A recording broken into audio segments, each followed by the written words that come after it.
Moi, ce que je voudrais, c'est effectivement exposer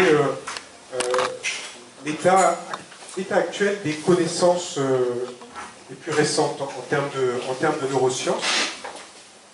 En tout cas, ce que j'ai compris de l'état actuel de ces connaissances. Parce qu'effectivement, ces connaissances en neurosciences, elles sont à la base de plein de processus. Elles nous permettent de comprendre comment on fonctionne. Et ça m'intéresse de savoir comment on fonctionne. Je pense que ça intéresse les ostéopathes. Elles permettent de comprendre les apprentissages. A priori, si je suis là, c'est que ça m'intéresse, les apprentissages. De comprendre comment les enfants en âge scolaire peuvent acquérir des compétences. Ça m'intéresse, les enfants en âge scolaire. Et ça m'intéresse aussi de comprendre quel est l'impact de l'émotionnel sur toutes ces fonctions cognitives, et c'est de ça dont je voudrais vous parler. Donc le connectome, promis, dans 5 minutes, je ne dis pas que vous saurez ce que c'est, en tout cas je vais essayer de vous expliquer ce que c'est. Le connectome, c'est simplement une partie de l'état actuel des neurosciences. Et je vous parlerai de cognition. J'illustrerai ces cognitions par un aspect particulier qui sont les troubles visuels attentionnels, les fonctions visio-spatiales, on appelle ça, je vais essayer d'illustrer avec ça. Et puis je voudrais vous parler un petit peu de l'impact de l'émotion dans le système cognitif et donc dans les apprentissages. Et bien sûr, quelles sont les répercussions de tout ça sur notre démarche ostéopathique. Vous savez comment sont les ostéopathes, parfois un peu cabotins, ils aiment bien dire que Andrew Taylor Still a inventé l'ostéopathie le vendredi 18 octobre 1880 à 13h21. Donc je vais faire un peu l'ostéopathe en vous parlant de quelques dinosaures. Le dinosaure des neurosciences. Le premier dont je vais vous parler, c'est Franz Gall. Et Franz Gall a inventé, dans les années 1810, quelque chose comme ça, quelque chose qu'on appellerait aujourd'hui une pseudo-science, une patascience, mais qui à l'époque était une vraie science, qui s'appelait la phrénologie. Alors la phrénologie, ça veut dire, phréno, ça veut dire l'intelligence, et logie, c'est l'étude de l'intelligence. Effectivement, l'idée de base de Franz Gall, c'était qu'on pouvait regarder sur la boîte crânienne certaines particularités qui étaient en fait représentatifs de notre caractère ou d'une certaine forme d'intelligence. C'est lui qui a inventé ce mot de Bose-Debat, qui est resté aujourd'hui. Il faut quand même savoir que cette théorie, qui est complètement passée en désuétude aujourd'hui, est restée pendant une vingtaine d'années à l'Académie des sciences, à l'Académie de médecine, jusqu'à ce qu'on dise que ce n'était pas une science. Et pour la petite histoire, quand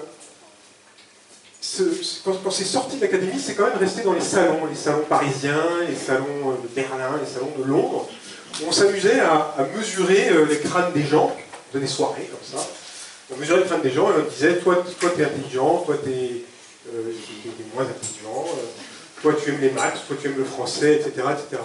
Et encore une fois, pour la petite histoire, il y avait un grand fan de Franz Gall qui était le capitaine du bateau sur lequel a embarqué Charles Darwin. Pour la petite histoire. Et le capitaine du bateau, quand il a vu arriver Charles Darwin, il a dit, toi mon coco, t'as l'air bête comme une oie, j'ai pas très envie de t'emmener sur mon bateau, sur le Beagle. Et finalement, par la force des choses, il a quand même embarqué sur le Beagle, mais imaginons que la phrénologie a failli nous faire rater quand même la marche de la théorie de l'évolution. Bon, c'était dommage. Donc, voilà pour Franz Gall. Après Franz Gall, on a un autre dinosaure qui s'appelle Paul Broca, à pas confondre avec Paul Pogba, voilà, très bien. Paul Pogba Paul Broca, c'était un remplaçant, c'est la blague. Paul Broca, vous connaissez Paul Broca qui a découvert et a presque inventé l'ère du même nom, qu'on appelle l'ère de Broca. Donc il était neurologue sans doute à la Salpêtrière. Il avait un patient qui s'appelait Monsieur Le Borgne. Et en fait, le surnom de Monsieur Le Borgne, c'était Tan-Tan. On l'appelait Tan-Tan parce qu'il était aphasique, Monsieur Le Borgne, et le seul mot qu'il était capable de dire, c'était Tan-Tan. Il parcourait les couloirs de la Salpêtrière en criant Tan-Tan, Tan-Tan. Donc son surnom, c'est devenu Tan-Tan. Et quand il est mort, Tan-Tan, eh bien, Paul Broca a disséqué son cerveau, et il s'est aperçu qu'il y avait une lésion au niveau de cette région ici. Et en fait, c'était une lésion qui était liée à une atteinte syphilitique de cette région ici. Et du coup, il a défini, Paul Broca a défini que cette lésion était en relation avec l'aire du même nom, l'aire de Broca, et que c'était l'aire du langage. Et donc cette aire du langage, c'est devenu le point de départ d'une autre forme de science qu'on appelle le localisationnisme. Le localisationnisme, c'est le fait d'attribuer à telle région du cerveau telle fonction. L'homonculus de Penfield qui s'occupe de la sensibilité. Voilà. Ça c'est le localisationnisme, c'est adresser à une région du cerveau une fonction particulière. Ce qu'il faut savoir, c'est que cette théorie localisationniste, elle est toujours enseignée dans les facultés de médecine, et je pense que tous autant que vous êtes, votre compréhension du cerveau, elle est très très fondée sur des aires fonctionnelles de la substance grise qui assurent des fonctions d'écriture, des fonctions de lecture, des fonctions de parole, des fonctions de maths, des fonctions, etc., de vision. Et la médecine aime bien partir de patients célèbres. Là, je vous présente des patients célèbres qui ont nourri ce concept de localisationniste. Je vous en présente quelques-uns. Je vous présente Louis Le Borgne, Titan. On voit la lésion de l'aire de Broca, vous la voyez un petit peu en noir, là. Ça, c'est le cerveau de Louis. Celui-ci, ici, vous le connaissez? Il s'appelle Phineas Gage. On aurait presque pu, lui, l'appeler Monsieur Le Borgne, à mon avis. Enfin, je ne sais plus qui est qui, mais bon. Phineas Gage, vous le connaissez, pour la petite histoire, c'était quelqu'un qui travaillait sur les voies ferrées aux États-Unis. Il était en train de construire la voie qui partait de, je sais pas où, de Chicago à Los Angeles. Et il avait une espèce de barre ici. Vous savez, il fallait couper des pierres pour pouvoir faire avancer la voie ferrée. Et vous prenez une barre à mine, ça s'appelle comme ça, vous faites un trou. Et puis après, avec le trou, vous mettez de la nitroglycérine à l'intérieur. Il faut tasser un peu la nitroglycérine. Il a dû tasser un peu trop fort la nitroglycérine. Donc, vous voyez la barre à mine qui est rentrée là, ressortie là, qui a détruit une partie de son lobe frontal gauche ici. Et lui, sa symptomatologie, à lui, c'était, en termes de motricité, il était complètement normal. En termes d'intelligence, on appelait intelligence, il était complètement normal à cet endroit-là. Par contre, il était incapable de savoir si les décisions qu'il prenait allaient être des décisions qui allaient être bénéfiques ou au contraire plutôt mauvais choix pour lui. Il faut savoir que les études continuelles sur lui sont toujours d'actualité pour savoir si quelqu'un utilise cette espèce d'esprit d'anticipation. On fait des exercices où on leur met des piles de cartes et sur une pile, on va dire, c'est des choix de bons pères de famille. Vous ne prenez pas trop de risques. Vous gagnez de l'argent, mais progressivement. Voilà, ça monte. Et sur l'autre pile, c'est des choix de gars qui vont jouer à Las Vegas, quoi. Ce qui se passe à Vegas reste à Vegas, mais donc par contre, lui, ce qui se passait, c'était Vegas toute la journée. Il n'était pas capable de faire la différence. Donc parfois, être à Vegas toute la journée, pour ceux qui ont vu le film, voilà, petite prise de risque quand même. Vous pouvez rater votre mariage. Lui, il est célèbre aussi. Alors, les neurologues, ils l'appellent HM. Ils aiment bien mettre un diminutif. Il s'appelait Henri. Le mot, je ne sais pas comment on dit. Henri HM. Et HM, lui, il souffrait d'épilepsie. Et il y a un neurochirurgien qui a décidé de l'opérer et lui retirer tout le cortex singulaire. Donc, c'est ça en bleu. C'est une partie du cortex singulaire. Et une partie du diencéphale qu'on appelle le fornix en bleu. Vous voyez le fornix. Et ce monsieur est devenu complètement amnésique derrière. Il était incapable de... Enfin, vous lui disiez quelque chose, il oubliait aussi vite fait ce que vous lui avez dit, donc il était incapable de mémoriser, de stocker dans sa mémoire les événements qu'il rencontrait. Donc lui chirurgical, lui infectieux, lui traumatique, mais dans les deux cas, on définissait des zones, des localisations de ces lésions. C'est ça le localisationnisme. Ici on a des images intéressantes qui sont un petit peu plus modernes, je vais vous en parler tout à l'heure. Des images qu'on appelle de tractographie. On peut se figurer quels sont les faisceaux de substances blanches qui ont été détruites chez chacun de ces patients. Ça, par contre, c'est des images qui sont beaucoup plus d'actualité. Je voudrais vous en parler dans pas longtemps. Aujourd'hui, cette théorie du localisationnisme est beaucoup remise en question, notamment par des gens qui font de la chirurgie éveillée. Donc, alors là, c'est plus un dinosaure, il est vivant, il est même jeune, je crois qu'il est né en 65. Il est professeur de neurochirurgie à Montpellier. Donc, il a écrit un livre qui s'appelle L'erreur de Broca, pour ceux que ça intéresse, qui est pourquoi il a appelé ce livre l'erreur de Broca. Lui, son boulot, le neurochirurgien, il est spécialisé dans une opération particulière qu'on appelle la chirurgie des gliomes. Les gliomes, un gliome, c'est une tumeur de la glie, qui est une tumeur bénigne, hein, qui ne dégénère pas, mais qui est absolument envahissante, qui envahit le cerveau, la substance blanche, la substance grise, qui crée des compressions. Et lui, il a mis en place des techniques nouvelles qu'on appelle des techniques de chirurgie éveillée. Je vais vous expliquer ce que c'est rapidement la chirurgie éveillée. Donc votre patient, il a un gliome qu'il faut opérer. Ce patient, on l'endort quand même pour lui ouvrir le crâne, parce que ça fait mal quand même, ouvrir le crâne, on l'endort. Une fois qu'on a ouvert le crâne et qu'on arrive dans des zones qui sont absolument insensibles, je vous rappelle que le cerveau est complètement insensible, on réveille ce patient. On le réveille.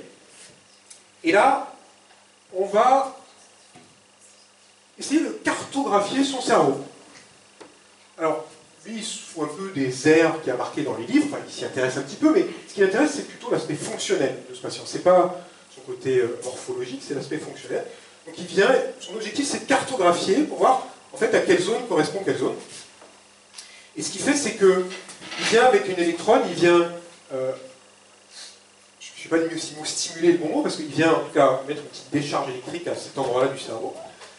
Et en fait, cette décharge électrique crée plutôt une inhibition de cette région-là du cerveau.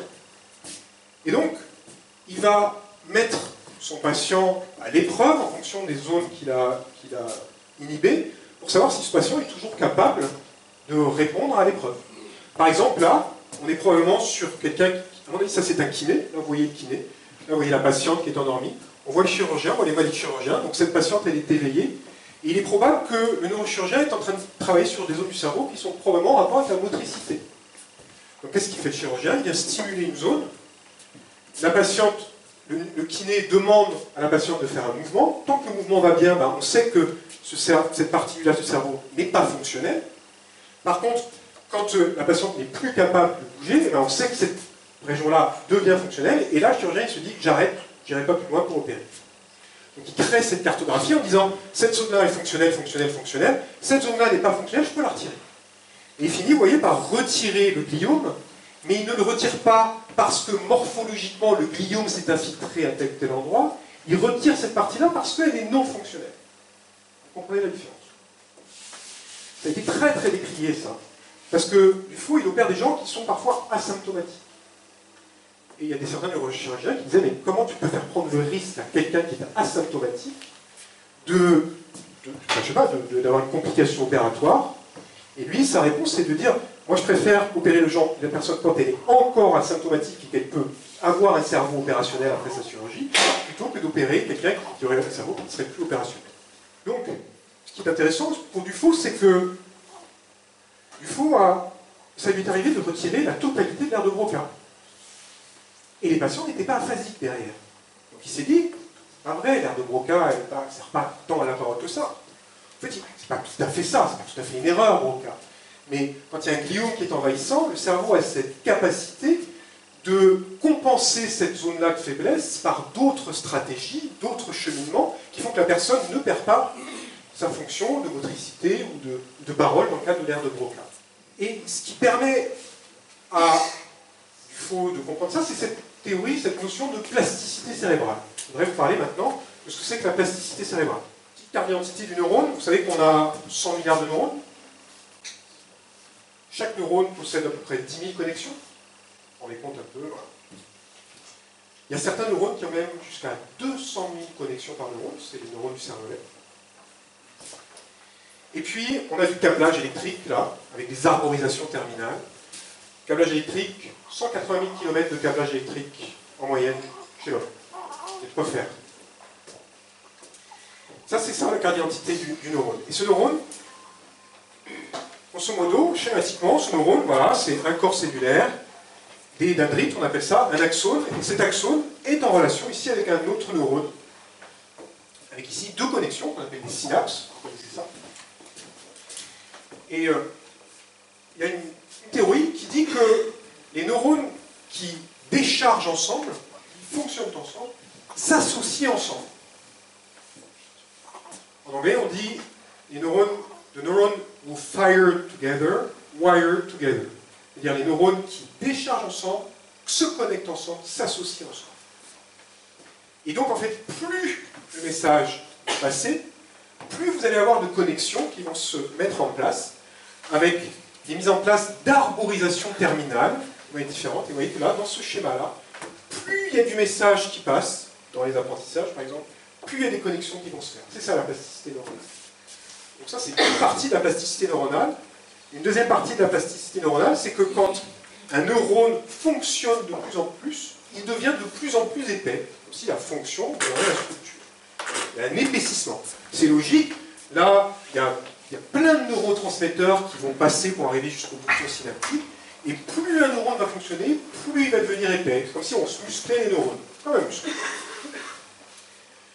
Autre chose qui se met en place, plus un neurone va envoyer le message, plus il va épaissir sa gaine de myéline. Ce que je vous ai représenté ici, c'est la gaine de myéline. Donc, l'activité cérébrale va avoir trois impacts sur le neurone: une augmentation des synapses, une augmentation de l'arborisation terminale, une augmentation du volume du neurone et une augmentation de la gaine de myéline. Et donc, plus de rapidité dans la transmission du message et un enrichissement du message. C'est ça. Et en fait, moins le neurone va fonctionner, moins il y aura de connexion derrière. C'est ce qu'on appelle l'élagage neuronal. C'est joli ces termes. Arborisation terminale quand le neurone fonctionne. Quand le neurone ne fonctionne pas, on parle d'élagage neuronal. Moins vous activez votre cerveau, moins vous pratiquez l'ostéopathie, moins vous deviendrez ostéopathe. Il faut savoir que on a découvert que les cellules gliales, ici, ça nous intéresse, hein, les cellules gliales en ostéopathie. Les cellules gliales avaient un rôle extrêmement important dans le cadre de cette plasticité cérébrale. En fait, la plasticité cérébrale est très liée au message nerveux qui passe, mais ce qui va modifier la structure, c'est la glie. Moi, il y a un terme que j'aime bien sur ces substances gliales, c'est un terme qui vient de Virchow. Vous savez, les espaces de Virchow. Donc Virchow a dit que ces cellules gliales, c'était le tissu conjonctif de l'encéphale. C'était comme le tissu conjonctif. Voilà. Moi qui fais du fascia, quand j'entends ça, j'ai mon cerveau émotionnel qui s'active plein. Et donc, en fait, effectivement, ces cellules gliales, elles vont jouer, vous voyez celles-ci, les cellules, les astrocytes ici, qu'on voit ici, vont jouer sur les synapses. C'est-à-dire que c'est grâce à ces cellules gliales ici, à ces astrocytes, que vous allez avoir des modifications au niveau synaptique qui vont permettre à l'arborisation de se faire. Puis je vous rappelle que ici on est sur les cellules oligodendrogliales, on est toujours sur la glie. Je vous rappelle qu'au niveau cérébral, les cellules oligodendrogliales sont responsables de la sécrétion de la myéline. En visite la myéline, la sécrétion de la myéline est un élément extrêmement important de la plasticité cérébrale.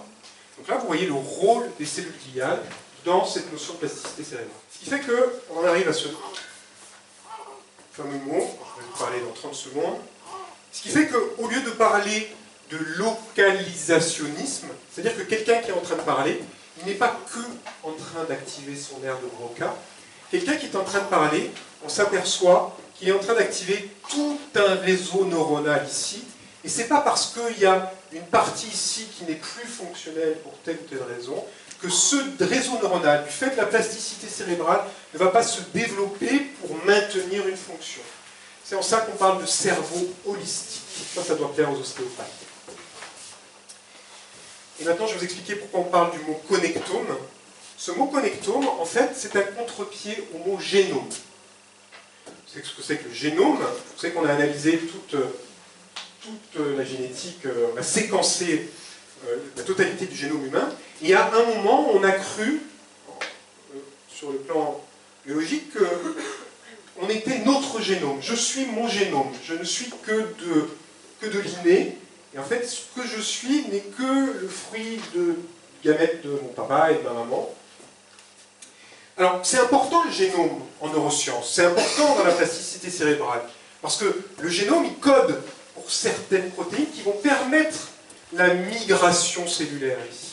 Et quand il y a des problèmes génétiques, on peut avoir des pathologies qui vont concerner ce cerveau, qui vont être par exemple des leucodystrophies. Leucodystrophie, c'est que la substance blanche n'est pas allée à l'endroit où elle devait aller. Vous connaissez la leukodystrophie, c'est Zinedine Zidane, qui est, vous savez, est là. Ben, ça fait 2 fois que je parle de foot. Hein. Donc, Zinedine Zidane, voilà, il est... Mais vous avez d'autres pathologies, on pense qu'il y a des familles d'épileptiques, on pense que l'épilepsie, c'est un problème dans la connectique, enfin, certaines épilepsies, certaines migraines, et on s'aperçoit même que certains comportements, comme des comportements dépressifs, on parle de génétique, voire même des comportements suicidaires, il y a des familles de suicidés, et on pense que la génétique a une part d'influence sur les migrations, la migration de ces neurones. Mais nous ne sommes pas que notre génome. Vous avez compris que nous étions aussi la manière dont mes enseignements, mes formations, etc., ont créé, via la plasticité cérébrale, les connexions, toute cette connectique. Et c'est pour ça que certains disent que je suis plus que mon génome, je suis aussi mon connectome. C'est ça le mot connectome. Je suis ce que mon cerveau a bien voulu fabriquer en fonction de ce que j'ai vécu, en fonction de ma dyslexie.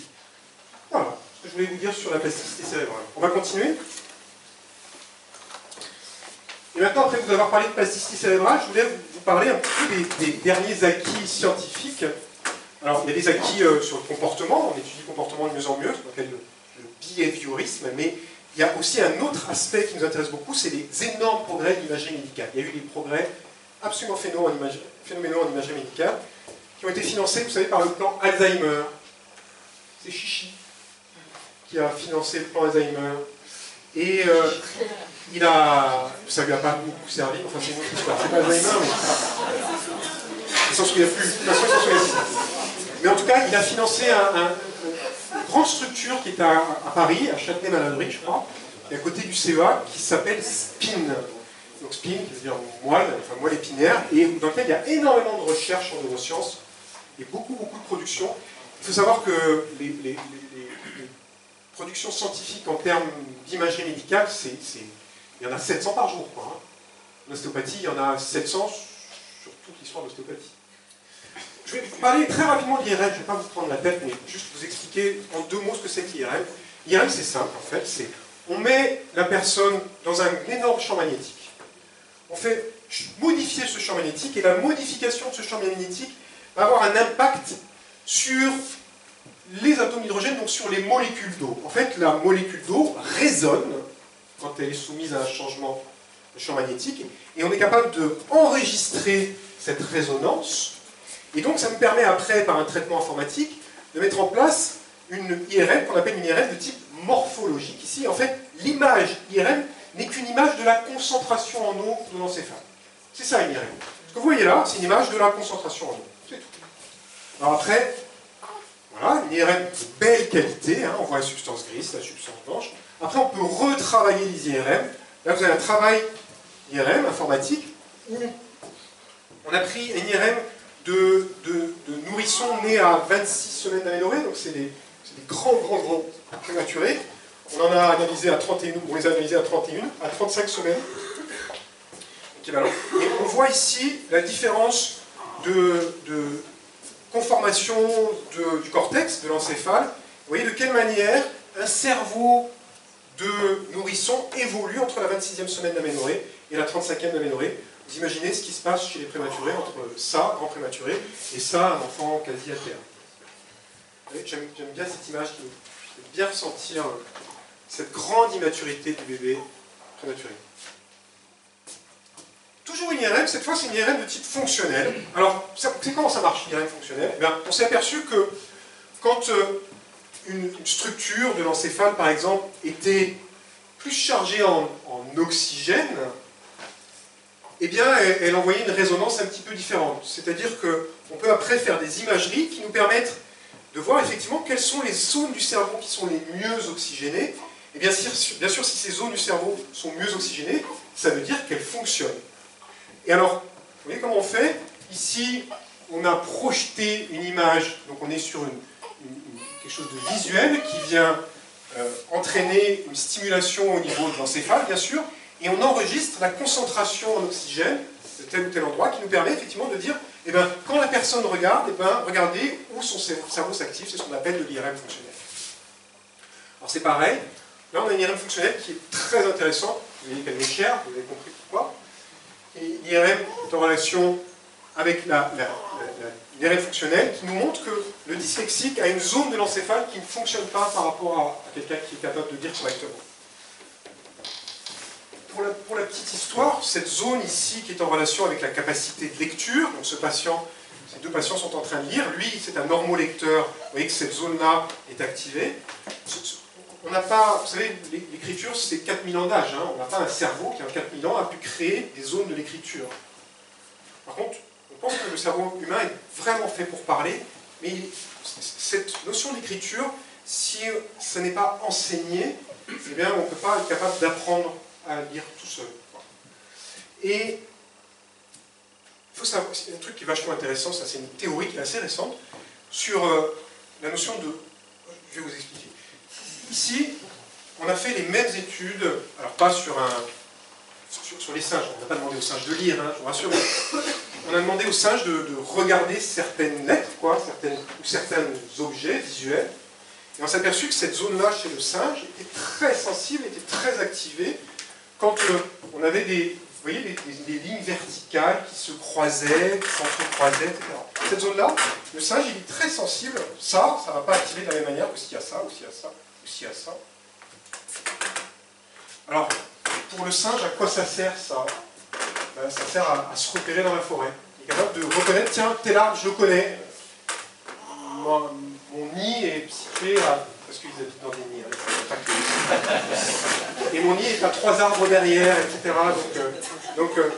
Et, en fait, vous voyez, il reconnaît l'orientation des arbres qui est activée chez l'humain. Reconnaître l'orientation des arbres a beaucoup moins d'intérêt, mais par contre, reconnaître la forme pour définir des lettres, ça c'est hyper intéressant. Et donc, ici, cette zone-là, c'est une zone... C'est un Français qui a découvert ça, c'est un Français qui s'appelle Graham, et qui travaille à Spin, et qui travaille sur ce recyclage neuronal. Il pense que le cerveau est en permanence en recyclage. Mais recyclage, on est au cœur de la plasticité cérébrale. On est toujours sur du IRM fonctionnel, sauf qu'on a associé l'IRM fonctionnel, vous voyez, il y a... Ici, en bleu, ça ne travaille pas beaucoup, en rouge, ça travaille plus, peut-être même en jaune, ça travaille encore plus. Et on a associé l'IRM fonctionnel avec une IRM morphologique. On a associé les deux. Donc on arrive à avoir une photo de l'encéphale. Tu peux appuyer... Et donc, très bien. Super. Et donc là, appuie 3 fois de suite. Vous avez vu quelque chose ou pas? Alors appuie vers le haut, mais plus doucement. Ah, j'ai fait trop vite. Vas-y, va doucement. Donc là, le cerveau... il est en train de travailler sur des fonctions visuelles ou autres, et on voit de quelle manière ce cerveau, on voit bien la morphologie du cerveau, active des zones plus ou moins différentes en fonction de ce qu'il est en train de faire. Vas-y, appuie. Ouais. Vous voyez, donc là, il y a des endroits bleus, des endroits rouges. Encore une fois, Sophie. Regardez, là, il ne travaille plus beaucoup du tout à cet endroit-là, il travaille encore à cet endroit-là. Donc ça permet, vous voyez, là, on a une belle image du cerveau en train de travailler, en train de fonctionner. C'est la même image tout à l'heure. Vous vous souvenez de l'image où j'avais un cerveau avec plein de petites lumières qui s'allumaient et du câblage? Ben, c'est exactement ça qui est en train de se passer ici.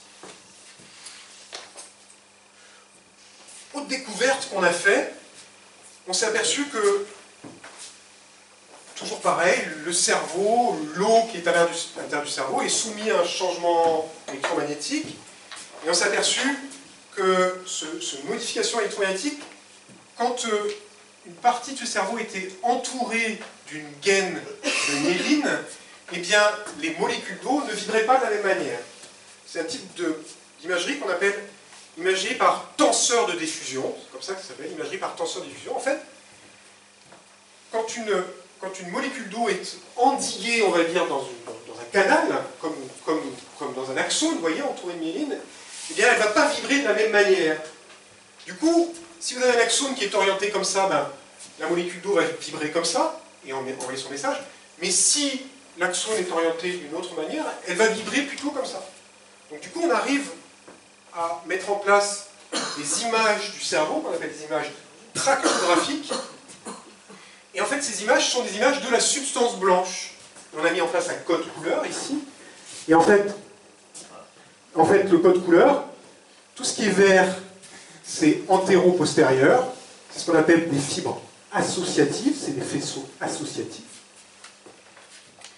Tout ce qui est bleu, c'est des faisceaux qui sont plutôt céphalico-caudales, ce qu'on appelle des fibres de projection. Par exemple, entre la moelle épinière, le thalamus et les voies thalamo-corticales, par exemple. Et tout ce qui est rouge, c'est au contraire des structures qui sont plutôt dans un plan horizontal, et c'est ce qu'on appelle des fibres, des fibres commissurales, comme le... Rappelez-moi comment ça s'appelle ça? Corps calleux. Corps calleux, c'est un ensemble de fibres commissurales. Là, on voit le genou du corps calleux ici. Et là, on a des fibres qui sont au contraire dans un plan droite-gauche. Et donc là, on voit bien l'organisation de la substance blanche. Là, c'est la même chose dans un plan, dans une coupe frontale, ici. On voit ces connexions. Vous voyez qu'on a gardé le même code couleur. Il existe aussi des fibres en U, comme ça, qui, elles, ne sont pas ni des fibres commissurales, ni des fibres de projection, mais qui sont des fibres qui mettent en relation une partie du lobe pariétal avec le lobe pariétal. C'est des choses qui sont très très proches les unes des autres. Il y a des... Moi j'ai vu des programmes informatiques assez extraordinaires là-dessus qui permettaient de faire une coupe artificielle à tel ou tel endroit du cerveau et de voir de quelle manière ça avait des répercussions sur l'ensemble de la connectique ici. Donc un neurochirurgien qui prépare une opération au niveau du lobe occipital peut mimer une coupe à cet endroit-là et voir de quelle manière ça va perturber le cerveau sur le reste. Vous voyez que les chercheurs sont quand même des poètes, quoi, des artistes. Vous voyez cette image de feu d'artifice, elle est pas mal, elle est jolie. Et puis ils voient des fleurs. Donc ça c'est un faisceau certainement spino-thalamo-cortical. On arrive au niveau du lobe pariétal ici, de la pariétale ascendante et de la frontale ascendante. Il y a des fibres en U dont je vous parlais tout à l'heure. Mais même chez les neuroscientifiques, il y a des poètes. C'est bon? Ça c'est pour la... C'est bon, ne vous inquiétez pas. Bon, c'est des connexions, quoi, c'est tout. Hein. Vous voyez, il y a marqué lobe frontal, le lobe de l'insula, le lobe limbique, le lobe temporal, et on voit les connexions qui existent entre... C'est joli, on dirait des trucs tibétains. Là. Des mandalas. Bon, c'est pas grave. Ouais, il s'amuse après là-dessus. Et là, je vous présente Phineas Gage, celui qui s'est pris le truc dans la tronche. Vous vous souvenez, celui? Ben, il s'est fracassé tout ça, Phineas. Il ne voyait plus du tout l'œil gauche, mais de toute façon, il ne voyait plus l'œil gauche, il n'avait plus l'œil gauche. Allez, je vous parle de cognition. Bon, la cognition, c'est quoi? Ben, au sens théorique du terme, c'est tout ce qui se passe au niveau du cortex, qui est censé être, ça se discute, mais accessible à la conscience. Cognition, c'est la conscience, le savoir. Donc la cognition, c'est un processus qui nous permet d'interagir avec notre environnement. Et ce processus, il y a des sous-processus. C'est quoi la cognition? C'est percevoir son environnement, analyser la situation, stocker, ça je vais m'en rappeler, hein, cette scène-là, je vous assure que... Et puis restituer l'information, là j'ai plus envie, c'est de partir en courant, mais bon, donc c'est ça, la cognition, c'est tout ce qui se passe, c'est un processus qui met en place toutes ces étapes-là. Pour assurer ce processus, il va y avoir plusieurs fonctions. Fonctions qu'on évoquait tout à l'heure, ce sont les fonctions visuo-spatiales, s'orienter dans l'espace, orienter les yeux pour vous regarder. L'hypnosis, c'est analyser la situation, c'est des apprentissages. La mémorisation, elle nous permet à la fois de stocker l'information, mais c'est aussi un processus qui me permet de dire, tiens, j'ai déjà connu cette scène-là, je me rappelle que dans cette situation-là, j'ai agi de cette manière, ça s'est pas trop bien passé, ben, je vais essayer de reproduire la même chose. Ça, c'est la mémorisation. Les praxis, c'est l'organisation de la motricité. Et puis tout ça, il faut à un moment prendre des décisions. Ça, c'est le lobe préfrontal qui prend les décisions, ce qu'on appelle les fonctions exécutives. On va en reparler tout à l'heure. Le langage, on en parlait tout à l'heure du langage. On va en parler après, enfin aussi, on va en parler tout à l'heure.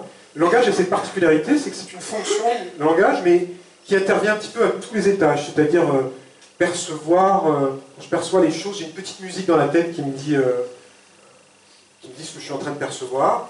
L'information se traite, tiens, j'ai déjà connu cette expérience-là, et vous savez que c'est le langage qui participe à tout ça. Une partie de l'information est stockée sous forme de langage. Si je vous dis grand-mère, vous vous rappelez de votre grand-mère. Et je restitue l'information, je suis en train de restituer l'information sous la forme langagière actuellement. Ça, c'est assez décrié parce qu'on parlera tout à l'heure que tout n'est pas langage verbal. Il y a aussi ce qu'on appelle le langage non verbal, cher à Michel Sicotti, et je vous parlerai un tout petit peu du langage non verbal tout à l'heure. Puis, pour étayer, pour aider tous ces éléments-là, j'ai appelé des fonctions paracognitives parce que ce n'est pas des fonctions en tant que telles, mais c'est des processus qui vont, des fonctions qui vont agir à toutes les étapes du processus. Pour percevoir, il faut que je sois attentif. Pour traiter l'information, il faut que je sois attentif. Pour stocker l'information, il faut que je sois attentif. Et pour restituer l'information, il faut que je sois attentif. L'attention, elle intervient à toutes les étapes, tous les moments du processus. De même que l'intelligence, on va expliquer ce que c'est. Tenter d'expliquer ce que c'est que l'intelligence. Et l'émotion, c'est pareil, l'émotion intervient à tous les moments du processus. Ça, je le développerai un peu plus tout à l'heure.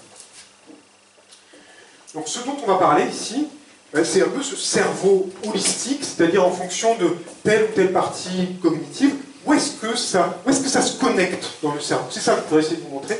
À quel endroit les choses se connectent quand je suis dans un processus visuospatial, dans un processus de mémorisation. Quelles sont les structures qui se connectent entre elles? Alors, à partir de maintenant, c'est mes schémas à moi, vous allez voir, c'est beaucoup moins grave. Hein. Bon, ça va, personnel. Parce que j'ai bossé. Hein. Bon. Fonction visuospatiale. Alors, moi je pense que c'est un petit abus de langage. On va en parler un petit peu tout à l'heure. Très rapidement, l'information visuelle arrive au niveau du thalamus, elle est projetée au niveau de l'occiput, lobe occipital, l'aire visuelle primaire, secondaire, et après, c'est dispatché dans d'autres endroits qu'on va évoquer tout à l'heure. C'est une toute petite erreur de parler de fonction visuospatiale. Quoique, il faut savoir que quand on regarde quelque chose, 80% de notre cerveau est activé. Donc c'est vrai que fonction visuospatiale, c'est quelque chose d'extrêmement important. C'est vrai que la porte d'entrée visuelle, c'est quelque chose d'important chez l'humain. Mais ce n'est pas la seule quand même. C'est-à-dire que plutôt que de parler de fonction visuospatiale, on ferait mieux de parler de fonction sensitivo-spatiale. C'est toutes les informations qui me viennent de l'extérieur, mais aussi de l'intérieur. Alors, ceci dit, les chercheurs, ils ont été face à certaines difficultés, c'est-à-dire qu'ils ont beaucoup étudié les fonctions visuospatiales, parce que mettre un mec dans une IRM, lui projeter un film d'horreur ou quoi que ce soit, c'est faisable, c'est réalisable. Mais on a essayé de travailler sur les fonctions auditivo-spatiales qui existent, hein, l'audition, est-ce que je suis attentif? Mais le problème des IRM, c'est que ça fait vachement de bruit, donc ça fait des artefacts, donc c'était difficile en fait de travailler, même s'ils l'ont fait bien sûr, mais c'est pas si simple que ça. On aurait pu travailler sur les fonctions somesthéso-faciales. Excusez-moi. Somesthéso-spatiales. Somesthéso-spatiales. Mais en fait, c'est un tout petit peu difficile, Élise, je t'en parle, de faire rentrer un golfeur dans une IRM, si tu veux. Voilà, il n'y a pas... Ben voilà, c'est pour ça qu'ils ne l'ont pas fait, en fait, c'est parce qu'il n'y a pas la place de faire un swing de golf dans une IRM. On a essayé de travailler aussi sur les fonctions olfacto-spatiales. Vous voyez, le truc, comme ça. Les gnosies, c'est la manière dont on interprète l'information. Il faut savoir que, en fait, quand on reçoit une information auditive, visuelle, quelle qu'elle soit, il faut savoir que toute l'information ne va pas rester à un seul endroit. Dès qu'on a une information, tout le reste du cerveau est informé. C'est une particularité du cerveau qu'on appelle la synesthésie. La synesthésie, c'est la capacité qu'a le cerveau, de manière autonome, quand il y a une porte d'entrée, par exemple, une porte d'entrée auditive, c'est d'associer la porte d'entrée auditive avec d'autres sensorialités, même si elles n'existent pas. Tiens, je vais prendre un petit exemple. Si je vous dis le mot chocolat. Vous voyez la tablette de chocolat? Vous voyez la couleur marron du chocolat? Vous voyez la forme du chocolat? Vous voyez la sensation du chocolat qui craque sous votre dent? C'est dur. Vous sentez l'odeur du chocolat? Ça ne vous rappelle pas votre grand-mère qui faisait du chocolat Manuten? Non, ne pleurez pas tout de suite. Hein, c'est ça la synesthésie, c'est cette faculté qu'a le cerveau, à partir d'une porte d'entrée, c'est de diffuser sur l'ensemble de l'encéphale. Je pense qu'en ostéopathie, c'est quelque chose sur lequel on travaille énormément, ça, ces capacités synesthésiques, dans les apprentissages. Mémoriser, On a vu que c'était un élément important. Alors la mémoire, grosso modo, au niveau de l'encéphale, la grande zone qui est en relation avec la mémoire, on l'a vu sur le patient tout à l'heure, HM, hein, c'est cette zone qu'on appelle l'hippocampe, ici. Il faut savoir que le cerveau est une machine à comparer ce qu'il a déjà connu avec ce qu'il connaît actuellement. Un cerveau, c'est constamment en train de comparer ce que je vis actuellement avec ce que j'ai déjà vécu. Et donc il analyse, tiens, ça, c'est pas un truc que j'ai connu, et donc il va essayer de mettre en place un processus pour essayer de revenir à une sensation d'équilibre. C'est tellement au cœur de la conscience de soi. Il y a des gens qui travaillent sur la conscience de soi. Il faut savoir que l'hippocampe, c'est la seule zone du cerveau qui est capable de neurogénèse. On en parlait tout à l'heure. C'est la seule zone du cerveau qui est capable de fabriquer des neurones. Tout le reste du cerveau, à partir du moment où vous êtes né, vous en détruisez à la peine. Alors, vous améliorez vos connexions, mais vous perdez du cerveau. Vous gagnez en substance blanche que vous perdez en substance grise. C'est ça un petit peu l'idée. Sauf à un endroit au niveau de l'hippocampe. Et cet endroit, c'est une zone qui travaille beaucoup la nuit. Donc il faut bien dormir pour bien mémoriser. Cette zone-là, en fait, c'est une zone un peu particulière. C'est une zone c'est une espèce de programme qui est capable, quand il reçoit une information, effectivement, qu'il a déjà connue, de réactiver le cerveau dans le même état que lorsqu'il a déjà connu cette première information. Donc c'est une zone qui réactive le cerveau. Ça fonctionne de cette manière-là. Il faut savoir que c'est énormément sous dépendance de l'affect. On le réévoquera tout à l'heure. C'est bon pour la mémorisation. Les praxis, vous les connaissez, assez classiques. Hein. La frontale ascendante, qui se met en relation avec les noyaux gris centraux, une énorme influence du cervelet. Vous savez que 80% des neurones de l'encéphale sont dans le cervelet. 80% sont dans le cervelet, 20% sont dans le reste de l'encéphale. Ça, on le retrouve sur un truc tout à fait pragmatique. Vous savez que vous connaissez Garry Kasparov, champion d'échecs. Vous savez que Kasparov a été battu par un ordinateur.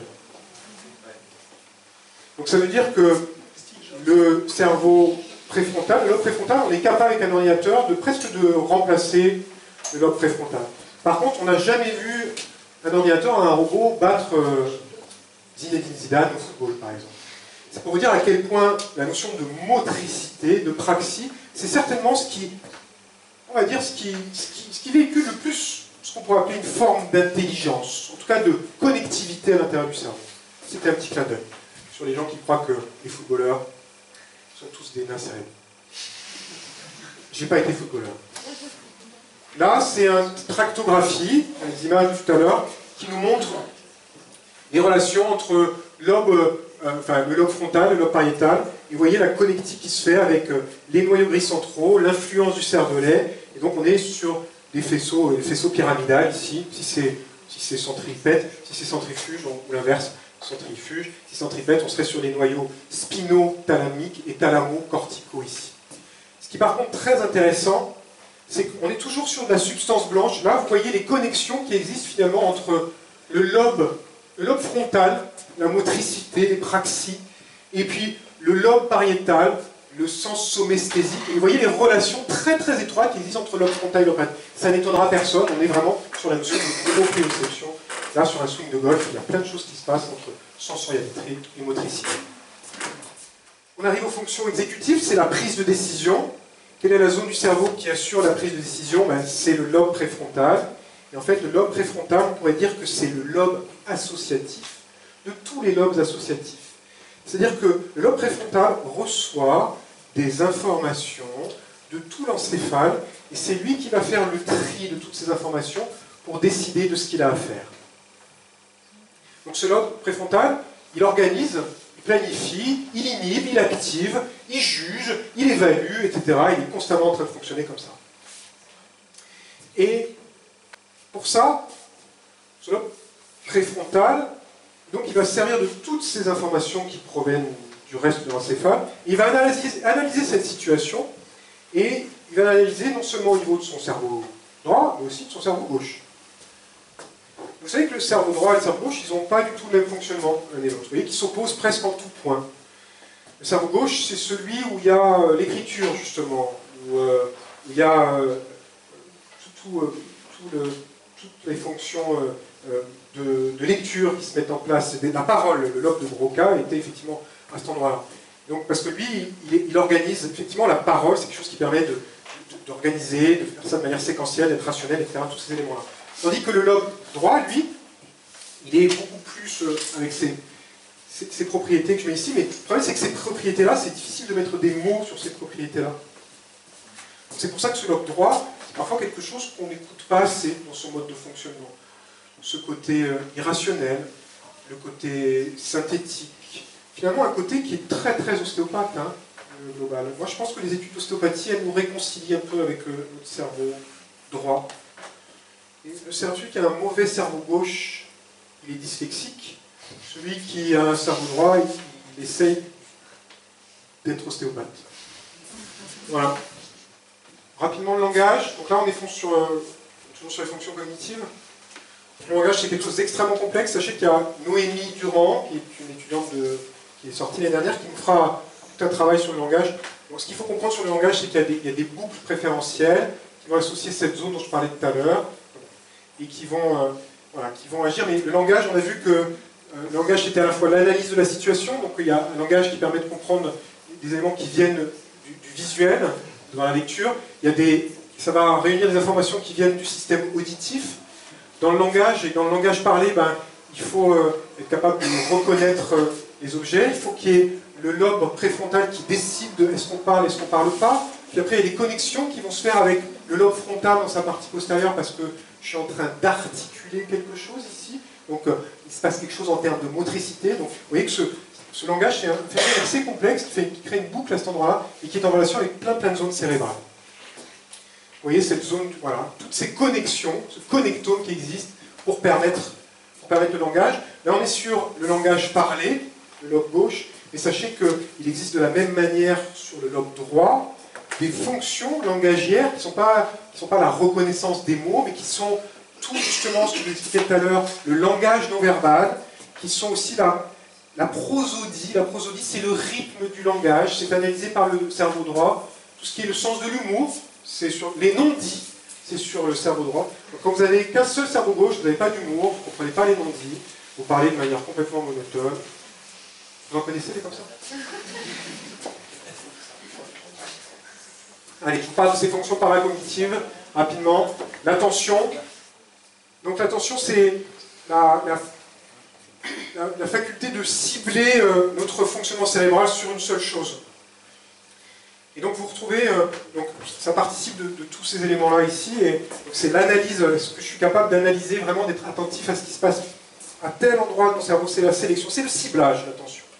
Et vous retrouvez dans les pathologies, c'est beau, non? Vous avez vu l'effet de... Là, donc là, le mec, il n'est pas très attentif, quoi. Donc là, vous avez un déficit attentionnel, et qui est un déficit attentionnel par pauvreté du ciblage. Vous avez d'autres types de déficit attentionnel, c'est les gens qui papillonnent, qui passent d'un état à l'autre comme ça. Et donc là, c'est des troubles attentionnels qui sont plutôt liés avec un comportement hyperactif. On les connaît aussi. L'intelligence, alors c'est quoi l'intelligence en fait? Enfin, moi, après, si le mot intelligence vous choque, on peut mettre le mot compétence derrière pour éviter. Donc la compétence, finalement, c'est la capacité à se connecter. En fait, très compétent, c'est avoir un bon connectome. C'est-à-dire avoir beaucoup de connexions dans notre cerveau, et puis surtout des connexions qui fonctionnent vite. Vous avez vu l'effet de manche aussi? Donc ça, c'est voilà, des connexions, des trucs qui fonctionnent. Voilà. Plus ça va vite, plus ça turbine, mieux c'est. Et ce qui fait que, du coup, il y a une théorie qui s'appelle la théorie des intelligences multiples, on appelle ça, des compétences multiples. C'est ça, c'est de dire que il n'y a pas que l'intelligence verbo-linguistique, ça c'est celle qu'on mesure avec le quotient intellectuel, ou l'intelligence logico-mathématique, c'est aussi celle qu'on mesure avec le quotient intellectuel. Donc ça c'est celle qui vous permet d'être Michel Riffe et d'écrire des romans. Ça c'est... Voilà. Il y a d'autres types d'intelligence. L'intelligence intrapersonnelle, qui est l'intelligence qui nous permet d'être en paix avec soi-même, enfin, tout contraire de comprendre, d'avoir la capacité d'analyser comment on fonctionne tous individuellement. On pourrait presque appeler ça le centrage en ostéopathie. Il y en a qui voient ça comme un aspect un peu égocentrique, mais il ne faut pas confondre centrage simple avec égocentrique. Interpersonnel, c'est la faculté à être... Ça, on est plutôt sur les thérapeutes. Le sens kinesthésique, c'est l'intelligence de Franck Ribéry, troisième footballeur. Franck Ribéry a une forme de compétence, d'intelligence qu'on appelle l'intelligence kinesthésique. L'intelligence que, si vous ferez remarquer, lui fait gagner beaucoup d'argent quand même. Donc, il y a d'autres formes d'intelligence qu'on appelle l'intelligence musicale. Mozart avait la capacité, dans son intelligence musicale, de mettre en connexion, il était certainement très synesthésique, en connexion son cerveau droit, avoir le sens de la globalité de la symphonie qu'il était en train d'entendre dans sa tête. Il avait cette capacité de l'écrire instantanément derrière. Certains ont vu le film Amadeus, vous voyez à quelle vitesse. Donc là, quand il écrivait, il mettait en connexion son cerveau gauche avec son cerveau droit, une forme d'intelligence musicale. L'intelligence naturaliste, c'est celle qui permet aux vainqueurs de Koh-Lanta d'exister. L'émotion est-elle une intelligence à part entière? Je sais qu'il y a des gens qui parlent d'intelligence émotionnelle. Moi, je ne suis pas tout à fait d'accord avec cette intelligence émotionnelle parce que l'émotion intervient dans toutes les étapes du processus cognitif, dans toutes les formes d'intelligence. Plus il y aura d'émotions, plus il y aura de richesses dans l'information, donc plus il y aura de la connexion, plus la sphère. Je parlerai d'émotion après. Pour les fonctions cognitives, j'illustrerai avec les fonctions visio-spatiales. Donc les fonctions visuelles, je voudrais vous expliquer un tout petit peu ce qui se passe dans le cerveau quand on regarde les choses. Vous voyez une tractographie, une image tractographique des voies visuelles. Vous connaissez la rétine, le nerf optique, le chiasma. À partir du chiasma, ça vient se diviser. Ça va prendre relais au niveau du thalamus, ici, au niveau ce qu'on appelle des ganglions géniculés. Je voudrais juste vous parler de ces voies ici, très très rapidement. C'est des voies qui s'appellent des voies rétino-hypothalamiques, qui vont directement de la rétine à l'hypothalamus, qui sont donc des voies non visuelles, on ne voit pas avec ça, mais qui renseignent notre hypothalamus sur le rythme nictéméral, la durée du jour et de la nuit. Cette fonction est même très sensible à la hauteur du soleil. On est capable d'enregistrer la hauteur du soleil, donc faire la différence entre l'hiver, l'été. Voilà, c'est très sensible dans les problèmes de jet lag, tout ce qui est problème de décalage horaire, etc. L'adaptation, changement d'heure, on change d'heure cette nuit. On continue. Donc, je me refais, nerf optique, le chiasma, les tractus optiques. Ici, ça fait un relais sur le ganglion géniculé, on est au niveau du thalamus, donc du diencéphale. Et après, on a ce qu'on appelle les radiations optiques. Ces radiations optiques qui transmettent l'information veineuse, nerveuse, visuelle, jusqu'au niveau du lobe occipital. Ça, c'est le truc classique. Et ça se travaille en ostéo, ça. Il y a d'autres voies qui sont intéressantes, d'autres voies visuelles. Toujours là, l'image tractographique. Donc, ce sont les voies de substances blanches qui transmettent l'information visuelle. On le voit, nerf optique, le chiasma, relais sur le ganglion géniculé. Vous voyez que là, on voit très peu d'images qui vont vers le lobe occipital. Parce que ces images-là, en fait, ce sont des images qui ne sont pas des images qui vont être interprétées sur le plan pixel, quoi. Ça ne va pas donner lieu à une fabrication d'une image comme dans une télé. Mais ces images-là vont transmettre l'information vers le lobe pariétal, ce qu'on appelle le parietal eye field, le champ pariétal de la vision, et le champ frontal eye field, le champ visuel, le champ frontal de la vision. Ça sert à quoi, ce tractus-là? Ça sert tout simplement à orienter le regard dans l'espace. Ça, c'est, vous savez, c'est comme un radar qui est capable de détecter un missile. Voilà, l'œil, c'est ça, c'est un outil qui s'oriente dans tous les plans de l'espace pour aller choper l'information visuelle. Et pour ça, c'est un automatisme, c'est non visuel. Il y a des voies, qui sont des voies qui sont thalamo-corticales, qui ne sont pas des voies thalamo-occipitales, qui s'occupent de toute l'organisation du déplacement de l'œil dans l'espace. Chez les enfants qui ont des problèmes sur ces voies-là, ce sont des enfants qui vont souffrir de déficit visuel attentionnel. Vous avez entendu parler de ça. C'est des enfants qui sont dans la salle de classe, comme ça. Alors que quand vous regardez un enfant dans une salle de classe, tous autant que vous êtes, pour ceux qui n'ont pas de déficit visuel attentionnel, ils ont les yeux qui papillonnent, j'en vois quelques-uns, ils ont les yeux qui papillonnent comme ça. Il y a cette capacité, vous voyez, et plus vous avez un œil qui va, plus vous chopez de l'information, plus vous vous enrichissez. Et un enfant qui n'est pas capable de faire ça, parce qu'il a un problème dans la maturation de cette zone-là, parce qu'il a une tension au niveau de telle région du crâne, quoi que ce soit, eh bien, il peut avoir des déficits visuels attentionnels. Ça se travaille en ostéo, ça se travaille en orthopsie aussi. Autre voie visuelle, hyper intéressant. Le gars, il a vu, avec sa rétine. Le message a été transformé jusqu'au chiasma, jusqu'au diencéphale au niveau du thalamus. Ensuite, c'est parti au niveau du lobe occipital. Vous savez qu'au niveau du lobe occipital, c'est que des pixels, quoi. C'est comme si le lobe occipital, si vraiment on imaginait ce qui se passe au niveau du lobe occipital, c'est comme si vous étiez à 1 cm de votre télé, quoi. On ne peut pas analyser une situation. Par exemple, pour vraiment analyser la situation, il faut prendre un peu de recul. Ben, le recul, c'est ça. C'est deux voies principales. Une première voie qui s'appelle la voie occipito-temporale, qui s'appelle aussi la voie du what. What en anglais, ça veut dire quoi? Qu'est-ce que c'est que cet objet visuel? Donc là, on va analyser l'objet qu'on est en train de voir pour être capable de dire ceci est un micro. C'est un truc un peu mou là, c'est devant la bouche du gars, qui ne marche pas toujours très bien. Et donc, ceci est un micro. C'est pas étonnant que ce soit près du lobe temporal, près du lobe auditif, hein, près du lobe du langage, parce que ça nous permet de mettre des mots sur nos objets visuels. Puis un autre lobe, ici, une autre voie qu'on appelle la voie du where. La voie du where, c'est où est situé cet objet. Ça me permet d'avoir une interaction avec les objets. Ici, la voie du where, c'est ce qui me permet de venir saisir cette bouteille. Vous voyez que je ne l'ai pas regardé depuis tout à l'heure, j'ai regardé un tout petit peu. Ça me permet de dire où est cette bouteille, donc ça me permet d'interagir avec cette bouteille. Et donc, c'est pas étonnant que cette voie du where mette en relation le lobe occipital avec le lobe pariétal, parce que ça met en relation avec la somesthésie. C'est bon? Et ça, quand ces voies ne fonctionnent pas bien, vous pouvez avoir des problèmes de dyslexie. Est-ce qu'il existe une intelligence émotionnelle? Comment fonctionnent ces émotions? En fait, on doit à un monsieur qui s'appelle William James une phrase, un aphorisme, on appelle ça, qui a révolutionné notre conception de l'émotion. Je vous la lis, c'est: est-ce que dans votre cerveau, dans votre fonctionnement, enfin dans votre corps, quand vous êtes sensible à une situation qui va générer une émotion, est-ce que l'ordonnancement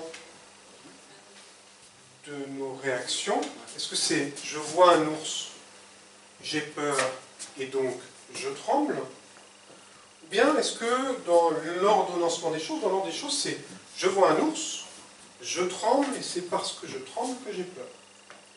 Il s'avère qu'effectivement, on est plus dans cet esprit-là, un ours, je tremble, j'ai peur, que dans ce mécanisme-là.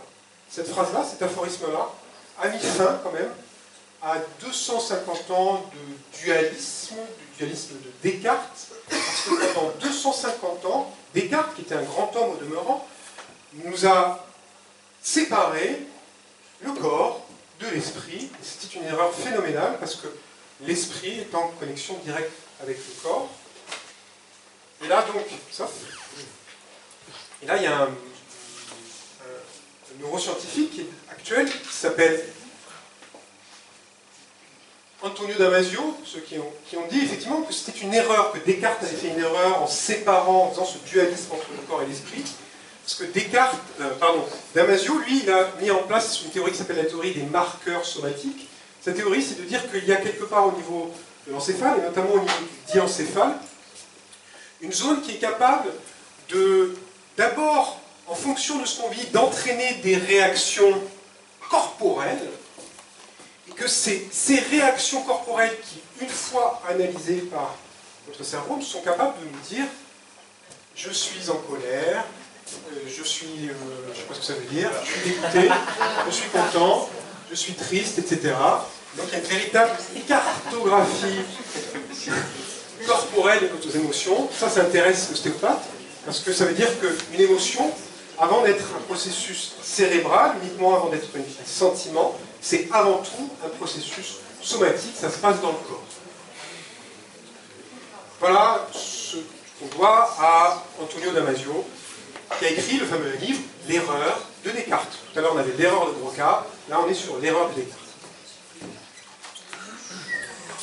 C'est moi qui l'ai fait. Enfin, je me suis fait aider par un logiciel. Alors, là, je vais être un tout petit peu localisationniste pour vous dire où se passe la gestion de ces fameuses relations somato-émotionnelles à l'intérieur de l'encéphale, ben, effectivement, ça se passe dans cette région qu'on appelle le diencéphale. Et on a ici, ces réactions, elles sont très sous-dépendantes du système nerveux neurovégétatif et du système endocrinien. Et vous savez que c'est l'hypothalamus qui est le chef d'orchestre du système nerveux neurovégétatif et du système endocrinien. Donc l'hypothalamus est au cœur de ce processus émotionnel. Ça se passe là, vous voyez, à cet endroit-là. Et donc ça, c'est en termes de localisation, où se situe vraiment ce carrefour somato-émotionnel. Ça se situe au niveau du diencéphale. Donc ça peut être intéressant, quand quelqu'un a une charge émotionnelle fixée en lui, de venir spécifiquement travailler sur ce diencéphale pour pouvoir peut-être améliorer la manière qu'il a de gérer son émotion. Vous connaissez cette image de MacLean, donc c'était pareil, un neuroscientifique, qui lui a dit le cerveau est organisé en 3 parties. Un cerveau qui va gérer les pulsions, donc c'est vraiment tout ce qui est automatisme, un cerveau qui va gérer les émotions, ce qu'on appelle le lobe limbique, et un cerveau qui va gérer la réflexion, le cognitif. Et MacLean pensait que ces cerveaux étaient emboîtés les uns sur les autres et qu'il y avait une espèce de hiérarchie entre les deux, que chacun de ces cerveaux était capable de mettre sous silence la manière dont l'information avait été traitée par telle chose, telle chose, telle chose. C'est probablement une erreur fondamentale qu'on pourrait appeler l'erreur de MacLean. Donc l'erreur de MacLean, ça a été de vouloir créer ce cerveau triunique qui a un intérêt de compréhension et qui en fait est très éloigné dans la manière dont le cerveau fonctionne. Et là, la tractographie elle nous aide à comprendre vraiment comment le cerveau fonctionne pour la gestion de ses émotions. Je vous ai dit que les émotions elles étaient gérées à cet endroit-là, au niveau du diencéphale. Et là, vous avez des connexions qui partent de l'amygdale, très en relation avec la mémoire, qui font une espèce de boucle ici, qui vont aller jusqu'au lobe temporal, jusqu'au tubercule mammillaire. Là, on est au niveau de l'hypothalamus, on a une espèce de boucle ici. Donc ici, il y a une information qui se crée à cet endroit-là, en termes émotionnels. Mais le lobe préfrontal, qui est le lobe associatif des lobes associatifs, non seulement reçoit des informations effectivement dites cognitives qui lui viennent de partout du cerveau, mais reçoit également des informations qui lui proviennent du diencéphale, via des voies spécifiques, qu'on appelle des voies frontotemporales, un faisceau ici de substance blanche, qui s'appelle le faisceau inciné, un faisceau inciné gauche, un faisceau inciné droit, et donc le lobe préfrontal est informé de l'état émotionnel, de l'état somatique et émotionnel du patient, et donc il va décider de ce qu'il a à faire en prenant en compte l'émotion. Et ensuite, via ce faisceau ici commissural, parce qu'on est sur le genou antérieur du corps calleux, le cerveau gauche, qui est le cerveau analytique, va communiquer avec le cerveau droit, qui est le cerveau plus de la globalité, va prendre en compte les informations qui proviennent de l'ensemble du cerveau, mais va prendre en compte aussi les informations qui viennent de l'émotion. Donc aucune de nos décisions n'est prise en faisant abstraction ni de la globalité, ni de l'analytique, ni du cerveau émotionnel, ni de l'émotion. Ça, c'est la leçon qu'on doit tirer de tout ça. Ça va? C'était ça, ce que je voulais vous dire sur l'émotion. L'émotion, c'est pas séparé du reste. L'émotion nourrit la cognition. Alors, quelles sont les indications de l'ostéopathie avec toute cette compréhension-là? Elles sont très variées. Hein. Vous avez compris qu'on allait s'intéresser à, je sais pas moi, à des aspects émotionnels, à des problèmes de motricité, à des problèmes de cognition, de gestion de l'émotion. On va s'occuper de Franck Ribéry, on va s'occuper du vainqueur de Koh-Lanta, on va essayer de faire en sorte que Franck Ribéry communique un peu mieux. C'est mon patient. C'est la merde. Et donc, par contre, il y a quelque chose d'intéressant sur le plan des indications de l'ostéopathie, si tant est qu'on puisse en parler. Je voudrais vous citer quelque chose qu'a dit Jean-Marie Briand. Jean-Marie Briand, vous connaissez, c'est l'initiateur de l'ostéopathie dans les maternités. C'est vraiment un des grands pionniers de l'intervention des ostéopathes dans les maternités. Et quand on demandait à Jean-Marie Briand, on lui disait, si tu pouvais te permettre d'offrir une séance d'ostéopathie à un patient, quand est-ce que tu lui offrirais? Un peu une idée, moi président, vous voyez ce que je veux dire? Moi président, j'offrirais une séance d'ostéopathie au bébé à la naissance. Ça ne surprend personne.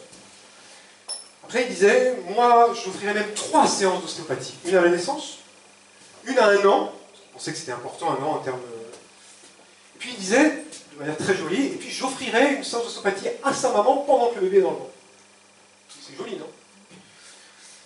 Et moi, je rajouterais un truc, si moi, président, j'offrirais une séance d'ostéopathie à tous les enfants de CP.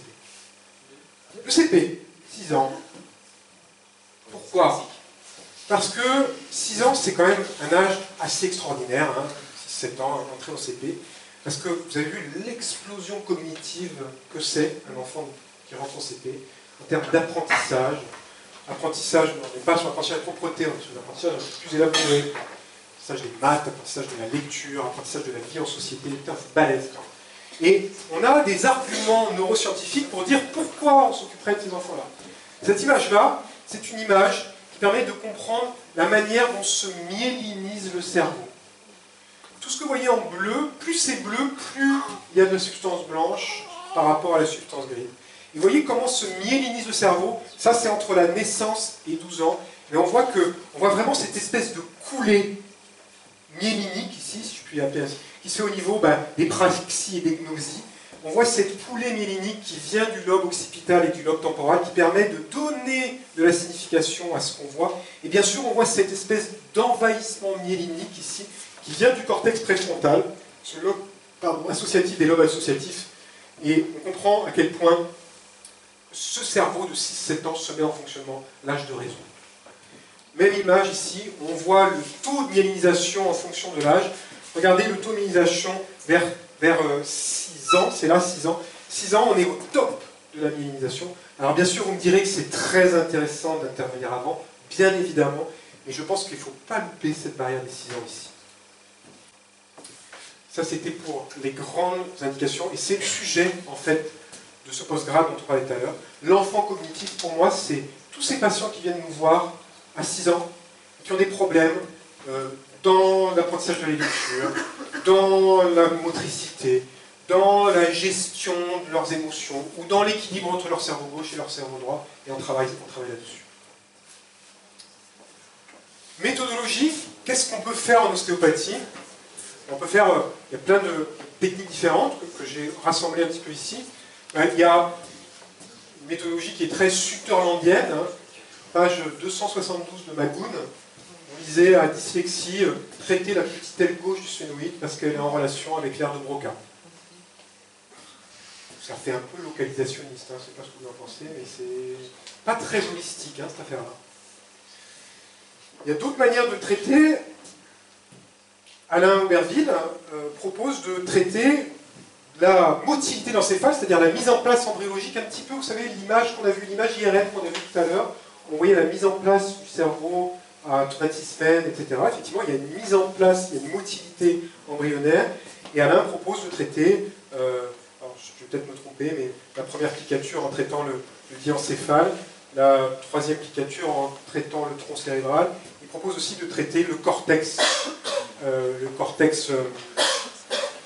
somesthésique, notamment, il parle de ça quand il y a des problèmes d'algoneurodystrophie, il en parle beaucoup là-dessus. Donc c'est une prise en charge sur la motilité. Il y en a un que j'aime bien ici aussi, c'est Philippe Druel. Philippe Druel, il a décrit une technique sur la compression du troisième ventricule. Alors moi, personnellement, je suis rentré en ostéopathie et j'ai commencé à m'intéresser vraiment à ça quand j'ai vu ce qu'on pouvait faire à partir de ces compressions du troisième ventricule. Je vous rappelle que le troisième ventricule, il est au cœur du diencéphale, et donc le diencéphale, c'est la gestion somato-émotionnelle de l'émotion. Donc traiter le troisième ventricule, c'est quand même quelque chose de très intéressant. Puis voilà, donc ça. Et moi, ce que je vous propose, c'est une autre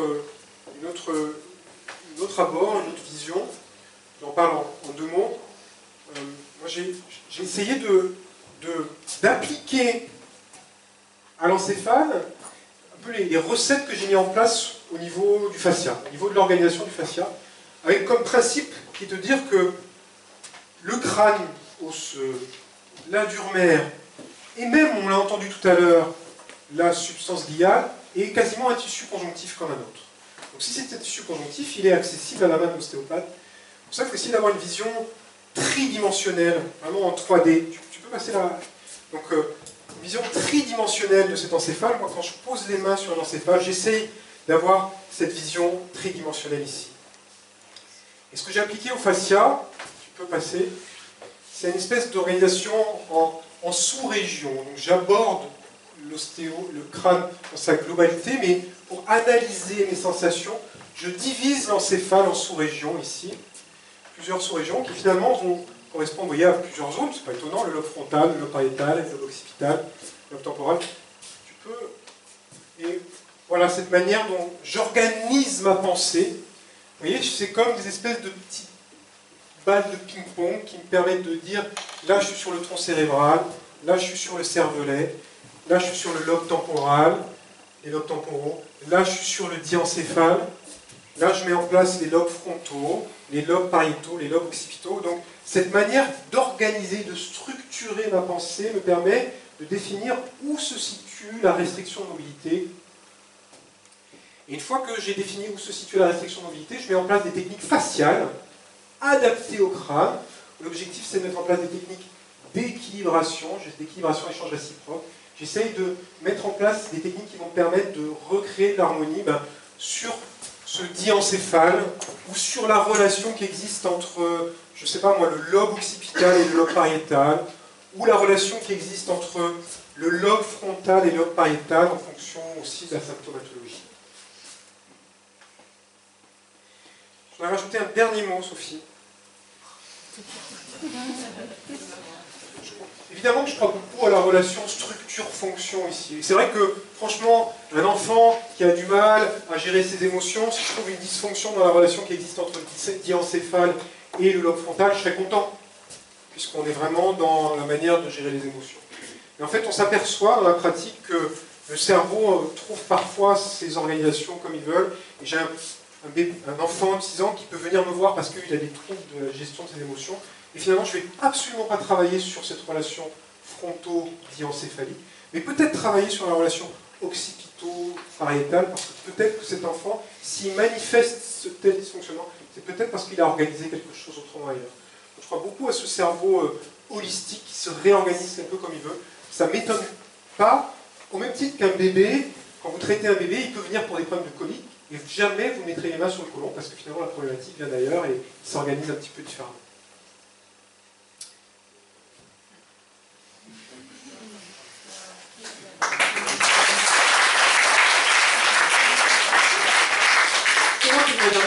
On va dire merci. On va faire 3 spéciales sexe. Spécial merci. À vous.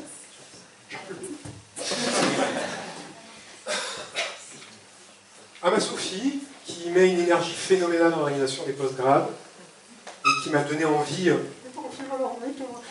Franchement, t'as abusé tout à l'heure avec ton histoire de sujet.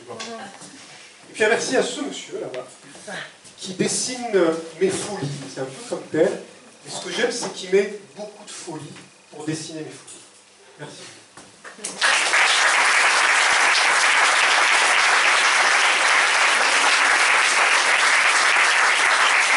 La leçon la plus importante, s'il y en a une à retenir, c'est que l'émotion, c'est pas séparé de la cognition.